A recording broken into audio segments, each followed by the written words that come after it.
we've known each other. Well, I say we've known each other. We've known each other online for a couple of years, I guess. Now, Yeah. it's funny because I'd sort of we did the email interview a couple of years ago now when you first appeared in was it first season of ZNation, wasn't it?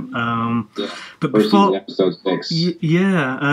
but before that, I'd kind of come across a film that you'd done with the production company was the October people called The Device, which was that was it was a great film. I really enjoyed it, but I mean you were.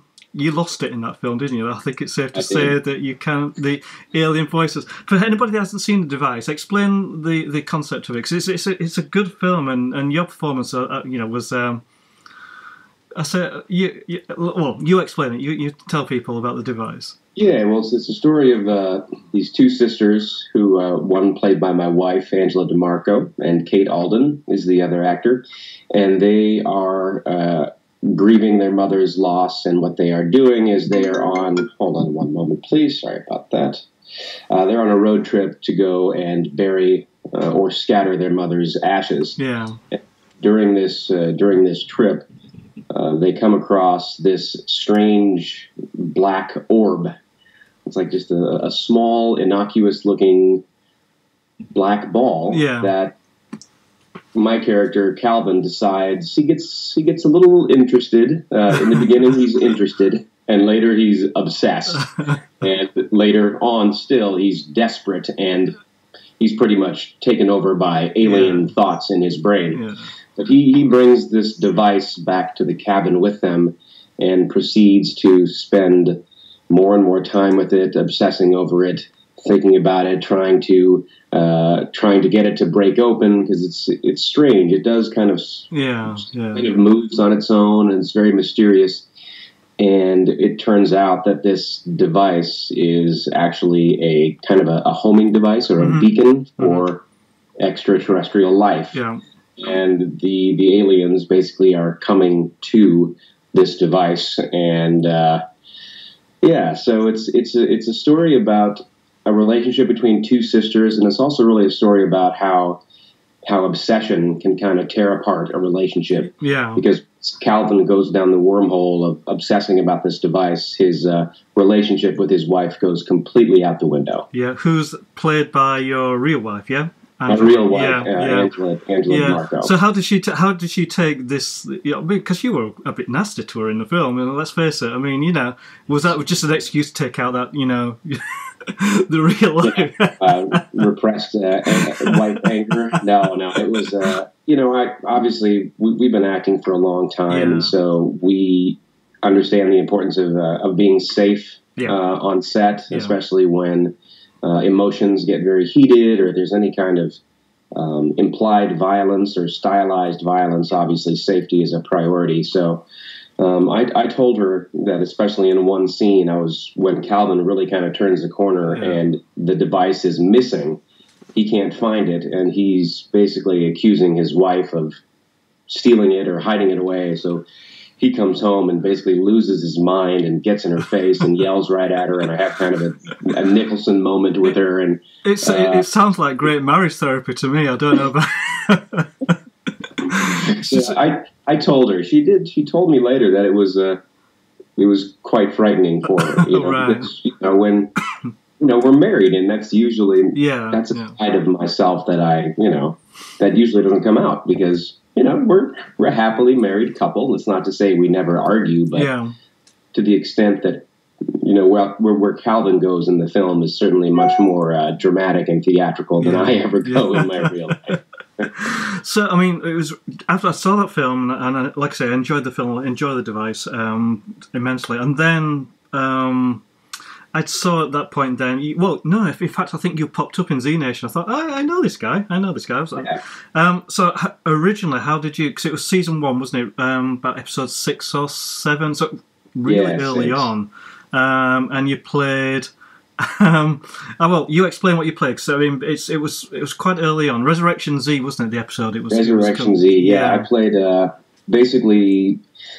second in command, or the strong man, to Brother Jacob, who was the leader of a zombie worshipping cult. That's right, yeah. So in the show ZNation, which is very, a zombie apocalypse kind of show. This particular episode, the group that I'm in, we worship zombies. Instead of trying to kill them, we worship them in a very strange kind of way. So we are, in the episode, we are the villains that the heroes have to confront and try to vanquish. So I have a nice standoff with the heroes, wielding a large machine gun and looking a lot tougher than I am in real life. But it was really, really a great experience. My friend Brian Sutherland played Jacob. Right. And, Russell Hodgkinson is a friend of mine who plays Doc. So I was just blogging about it last night, and even though that was like my first long stint on a television show. I had 4 days on set, so it was kind of a longer immersion than you usually get as a day player or a co-star. Sometimes you're in and out in a day. But for this show, for this particular job, I got to be on set for quite a few days, and it was a really great set to be on. Everybody was very nice. It was the first season of ZNation, but they kind of had their the gears were on the track of the running machine, and it was just it was awesome to be over in Spokane on the eastern side of my state. And, I had a great time. So what was it like being? Because obviously you again the episode that you were in only aired this week here in the UK. Because we I think we're maybe a few weeks behind. So the episode you were in where you played the secret agent Johnson. Which Johnson were you? Because there were two Johnsons. Were you Johnson 1 or Johnson 2? I was Johnson 1. I love the interplay between you and I forgot the name of the guy that plays the other Johnson, but that's Justin Torrance. That was great. I mean, I love the interplay. I mean, how come were you offered the part again as a returning, or was it a case because I think you auditioned, didn't you? But you went very well for the audition for this. So how did that come about, having to return to the show then? Yeah, well, this is the fourth season, and even there's another show that used to film in Portland, Oregon called Grimm. Oh yeah, I remember Grimm. Yeah, NBC's Grimm. I was on the first season of that, and I remember I got called in for a couple other auditions later in their season, like maybe season 5, 6, something like that. I get called in and I go, oh, okay, cool. Maybe I have a shot at getting back on the show, even though the character that I played in season 1 on Grimm, Quinn, he got shot in the head. Also my character for season on ZNation. Brother Eli, he also got shot in the head. So we're kind of witnessing a theme here. Actually, I was in a casting session yesterday working with a friend of mine, and he cast me in his film, and he may have said that I have a punchable face. I don't know if that's a compliment or not, but I don't know what that means. What does that mean? But ZNation, I got season 2 came around for ZNation, and I didn't audition for anything for season 2. Obviously, I'm like, well, it was cool to be on the show, but I'll never be on again. But then season 3 came around, and I think I had an audition for something for a role, and I was like, oh, okay, maybe maybe they are running out of awesome actors, or maybe they really love working with me, or sometimes it's just. There's a type of character in a show that matches up with a particular actor. Yeah, or maybe an actor that just has a punchable face or something as well. Or a punchable face, they needed to hire me again. But season 4 came around. I think it was season 3. I think my agent told me season 3. They're like, they're not going to be auditioning anybody who's ever been on the show. Right. I'm sorry. Because every once in a while I'll check in with my agent. And ZNation is the only TV show that films in Washington State. Yeah. Which is where I live. So I'm usually like, hey, have you checked in with ZNation? I was on one episode. They don't remember me. Come on. My agent's like, no. They're not seeing anybody who's been on the show. Yeah. But sure enough, season 4, episode 12, I got the call. And once I saw Secret Service agent, I was like, okay, I've got a shot, because for some reason or another, especially when I put on a suit and I shave, I've got like agent hair, maybe, or just kind of a generic kind of agent face. It's got kind of a, this has got like the agency look. Yeah. I was just played an FBI agent with the Seattle Opera, and I played a lot of cops in my day. So I knew when I saw the breakdown, I was like, okay, this is one that feels right. And then I read the sides, Johnson 1, Johnson 2, their relationship, the way they talk to each other was really kind of fun. It was funny, wasn't it? It was great. The bounce that you had off each other was great. Really cool. Totally. Yeah. What was it like being back? Because obviously when you're in the first season, 6 episodes in, I mean, now it's a big deal over here as well, and but what was it like in terms of fitting in again? Were you more nervous this time, and was because they must have fit together really strongly now, the core group of Kalisha and Russell and the rest of them. So what was it like? What was it like going back? Oh man, it was great. It was being out there this time. It was more comfortable. I'd done the show. I'd met the leading cast. This was a different director. This one was directed by Dan Merchant, who I hadn't met, but I heard great things about him. My wife was on, I think, season 2. She was directed by Dan Merchant. Yeah, I remember. Did she play? Was she play? Was it an interrogator or something? I can't remember the role that your wife had. She was the attorney that's for right. Citizen Z. Yes, that's right. I remember now. Yeah. So I asked her. I said, "Hey, it's Dan Merchant is directing. Did you?" And she was like, "Oh no, he was the director for my episode. He was great." So I was like, "Cool, great." So this time through, it was just great to be back with the cast because it's just funny going back to that first first season, episode 6.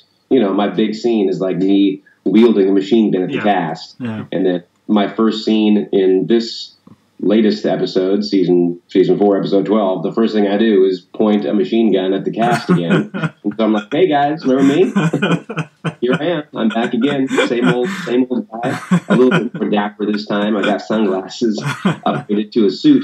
But the cast is really, really awesome. Especially, I really got to hang out and do some bonding with my friend Russell, and Kalita and I had a few conversations again, and I really, really think Kalita is an amazing actor. She's great, isn't she? She's friendly, warm, open for conversations when she has time, and she was awesome. Okay. And Justin, my Johnson too. Yeah. I'd never worked with Justin. He's kind of splits time between Seattle and Atlanta. So we bonded right away because we kind of had to. We had this really silk kind of relationship between the Johnsons. And Ina Chang, who played the president, she was also very cool, local Seattle actor who I didn't know. And it was great. It felt like home. I didn't have the nervousness that I had the first time. I felt like I understood the character and their purpose in the story. And it was a lot of fun, and I got to have a much more stylized death in this one. Yeah. It was a great death, wasn't it? Really cool. Yeah. So that was getting bloodied up and having all the makeup and doing kind of the machine gun platoon dance. All of that stuff was just. I've never thought of being an actor, but if I ever did, that sort of thing would be all I would want to do is just the death sort of stuff, as you're getting shot, the blood splattering. I'd just do that again and again and again.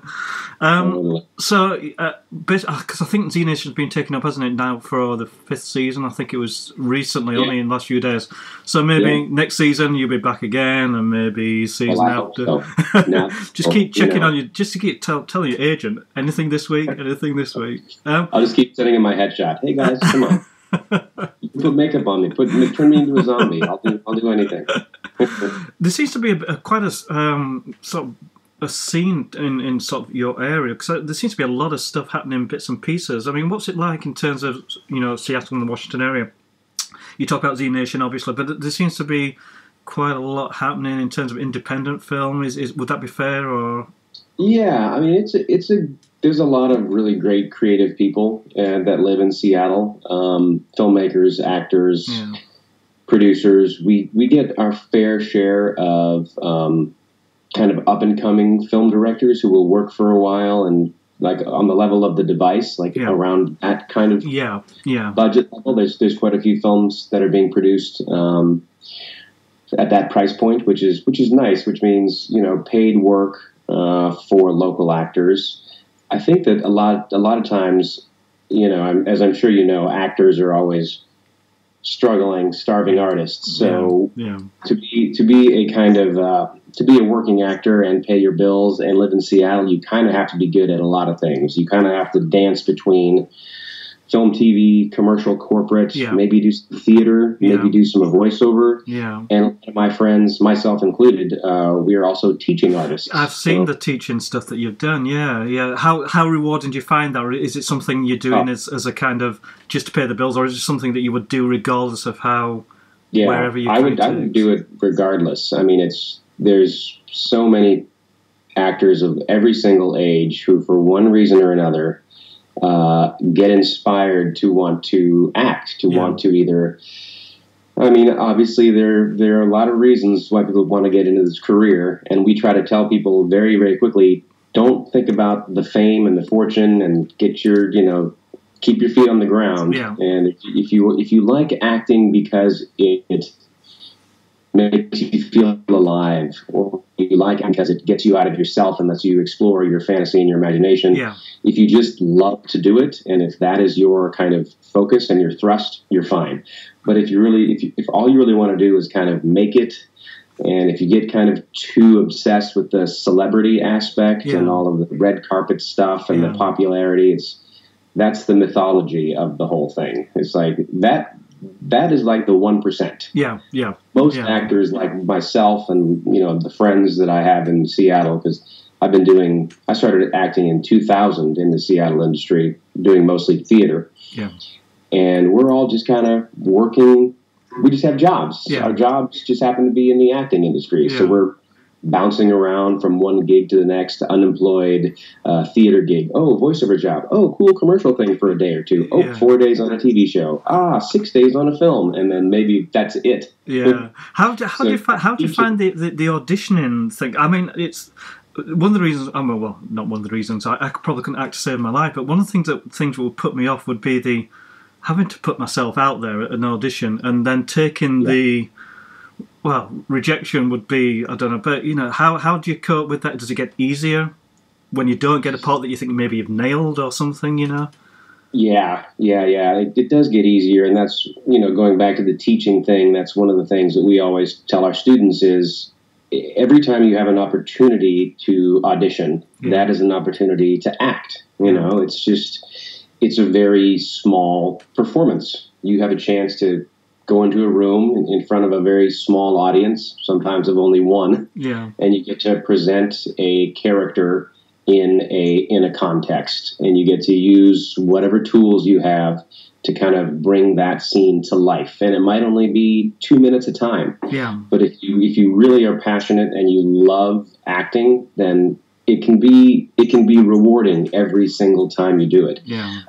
It does, you know, in the beginning of my career, it was more of a problem for me when I would audition for something and then not get the part.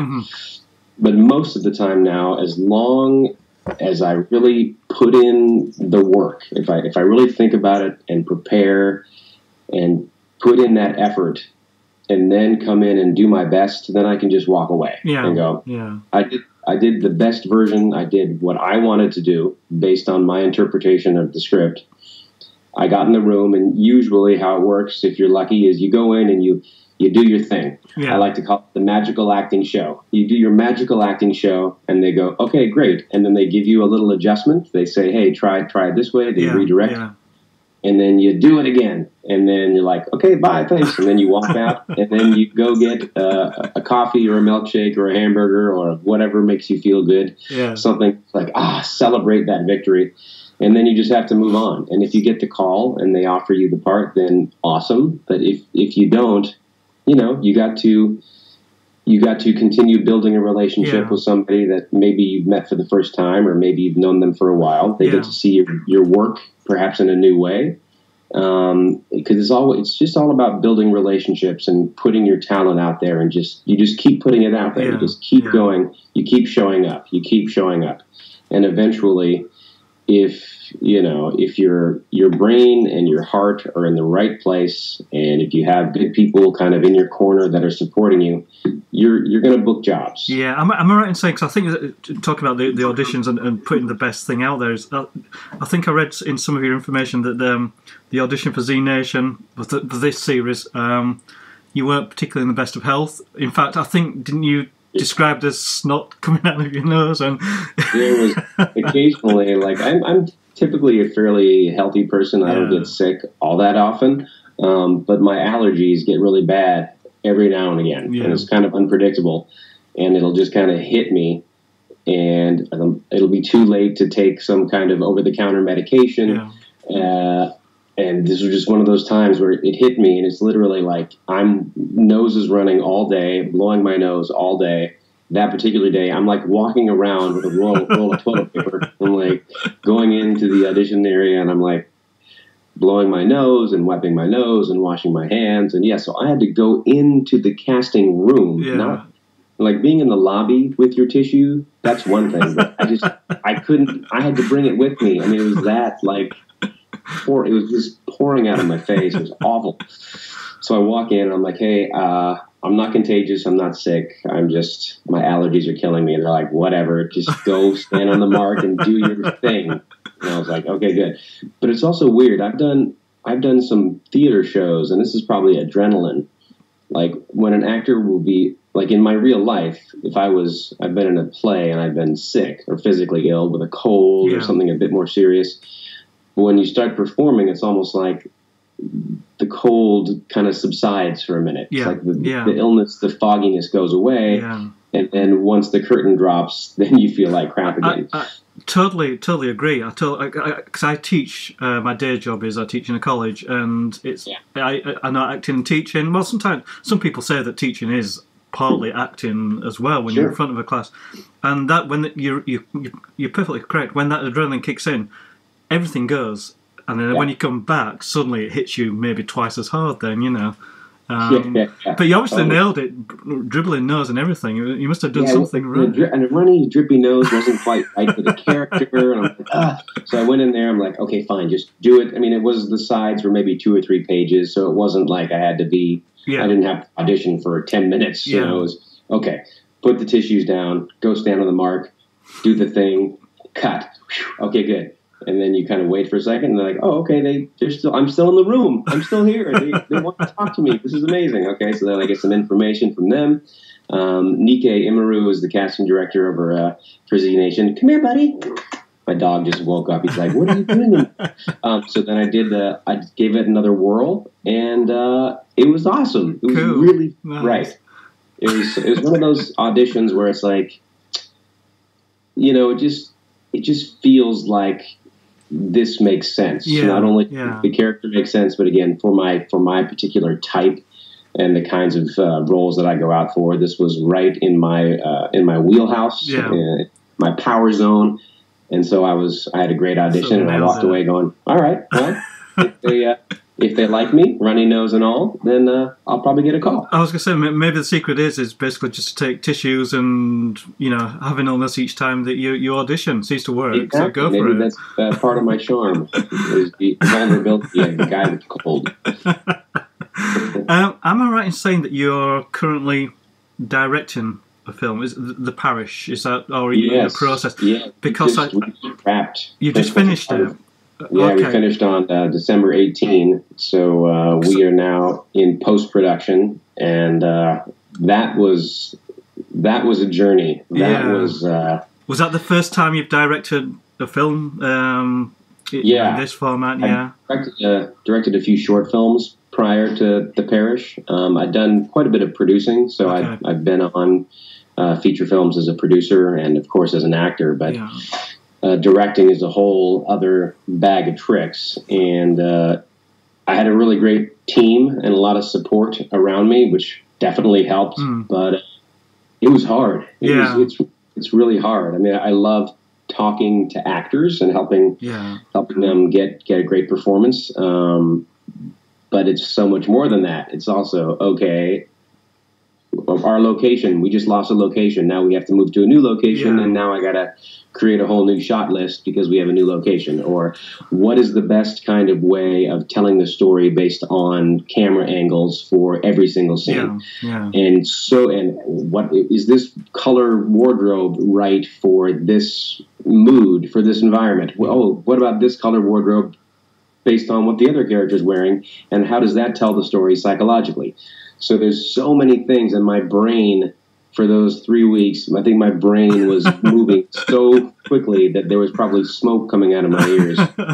Just maximum work was happening upstairs, and it was exhausting. It was thrilling, and it was really just great to see so many people working. We're all working together for the same kind of thing. We're all trying to tell the story, make the movie one scene at a time, and hopefully at the same time enjoy each other's company and the process. I'm right in saying that Bill Oberst Jr.'s in the film, because I've talked to Bill. I've known Bill for a little while. He did one of these with me a few weeks ago. What's it like to work with Bill? Because I mean, he is kind of one of the names in sort of modern horror, and certainly, he plays a bad guy. He's such a nice guy. He plays a bad guy very well. What was it like to work with Bill? Bill and I stumbled across Bill's work 2 or 3 years ago, and actually I didn't see him acting. I saw him on a video. I think it was Film Courage has a YouTube channel, and they do interviews with actors and filmmakers, and I came across one of his, and he was talking about his journey as an actor and coming from the East Coast and moving to Hollywood and that kind of experience, but also how he kind of turned a corner early on in his Hollywood career, and then his career kind of took off. And I really liked the way he talked about the industry. I thought he was very honest. He seemed like a really nice guy, and I just reached out to him on social media. I think it was Facebook, and I was like, "Hey, Bill, I just want to say hi, and I loved your interviews. I think you're awesome. I think you're great. You're giving great advice to actors, which is also what we do. We advise actors in our market." And he wrote back, and we stayed connected, and we became associated Twitter and Facebook, and we just kind of kept in touch. And then the Parish came about, and we were casting, and we have had our hands on this script for quite a few years, so we've obviously thought about casting it in our heads before, and we thought about local actors we might want to use. But then as Angela, who was executive producer and also the leading actor, Liz, as we were kind of talking, I'm like, what about Bill Oberst Jr. for Father Felix?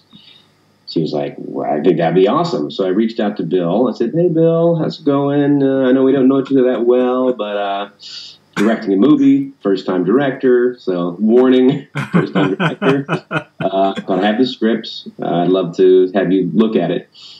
And he wrote back right away. He's like, "Of course, I'd love to. Great. I'm glad you reached out." He read the script. He liked the script. He loved the character.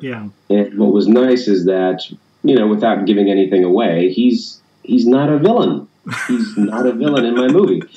And he was an absolute pleasure to work with. He is as good of a guy, if not better, than how he appears to be through social media and interviews. And I couldn't compliment him more. He's really amazing. He is a lovely guy. I mean, I spoke to him a couple of times now, and he's sent me stuff over from LA and that sort of thing. Can you tell us a little bit about the Parish? The basic plot, if you want to outline that. It's really a story about how the story is about all the problems that can manifest if you don't deal with your pain. If you don't face your grief and what is really troubling you, if you try to just escape it by either avoidance or by substance, then that inner demon is going to raise up and rear its head and bite you. And that is Liz's story. Liz has suffered a great tragedy. She's lost her husband in Afghanistan. He's a Marine. He's a soldier. They have a 12-year-old daughter, and she doesn't know how to deal with the pain and the grief and the loss, so she picks up and she moves to a new town, only to basically awaken these ghosts and spirits from a 60-year-old murder. And so we get kind of a nice drama. It's a really good drama film that sits nicely in the horror genre. Cool, nice. So yeah. So yeah, was, hopefully once it's, because obviously now you're going to be doing post production and everything. Maybe I could get a sneak preview of it at some point. Sure. That'd be really cool. Yeah, get a look at that. Look forward to that. So what else? What are the other plans that you've got? Because that's going to take a wee bit of time now with the Sure. post production. So apart from that, what else is on the horizons? Well, my friend Rich Phelps is he's also a local editor, writer, does a little bit of filmmaking, and he is directing a short film. We're going to be doing that in February. It's called One Way or Another. Okay. It's an interesting kind of study of. It's looking at kind of toxic masculinity and how sometimes it's an interesting. It takes place in this really seedy bar. All right, so it's like a biker bar where these two biker buddies are kind of doing their thing. They're hanging out. They're doing their usual, getting drunk after work bit. And this new guy kind of breezes through town, sticking out like a sore thumb. Imagine that the two locals. It's a very rural bar. Two locals are, imagine them riding Harleys. They're very kind of gritty, kind of just salt of the earth working men. And then this other motorcycle riding character, the character that I play, kind of comes through the bar, fancy. He doesn't ride a Harley. He rides like a ninja. He's like. The neon leather outfit. He sticks out like he's like gregarious and like, hey guys, drinks are on me, and see, I'm going to Yellowstone. I've been riding my bike 6,000 miles.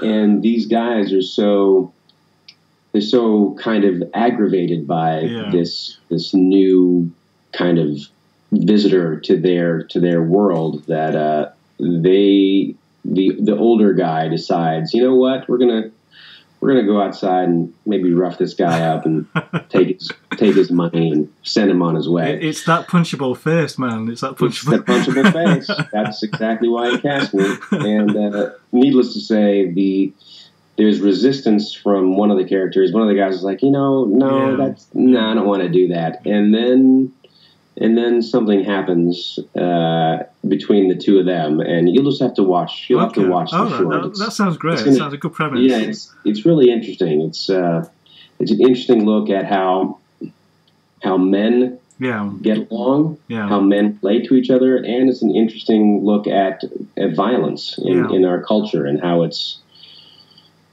pervasive, and it rears its head sometimes in very strange ways, and how alcohol and tempers and frustrations and all these things, it leads to very ugly destinations. Yeah, that sounds fascinating.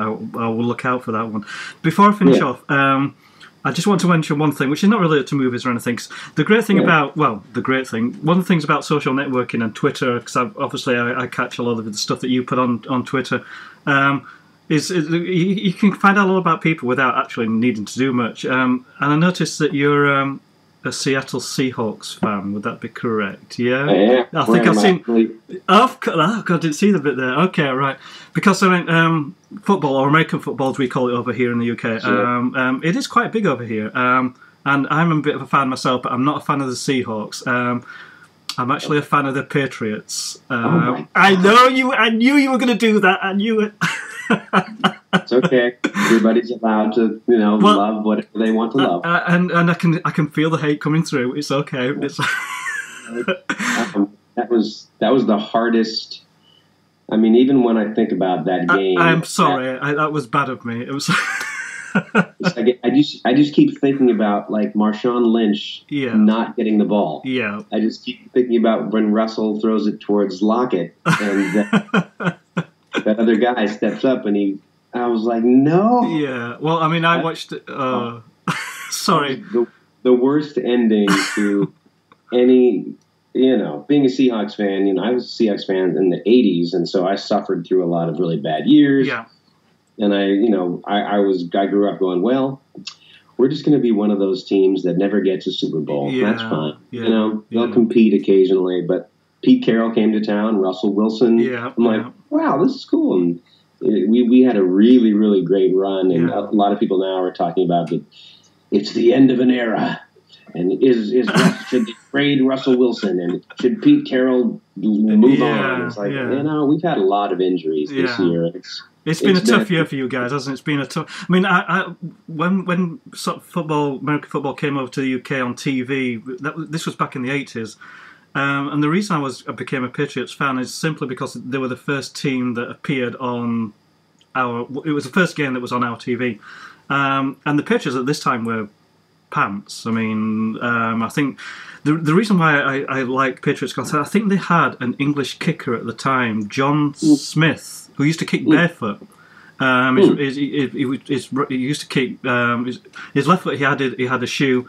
His right foot that he kicked with was barefoot. And I thought, I'll stick with the Patriots. They're called New England. They got an English kicker, but they were terrible. And then suddenly, it's one of the few sports that I support somebody that actually succeeds. Most of the teams that I support suck, Right. So I apologise for bringing out the PTSD about that, but I make no apologies for being a Patriots fan.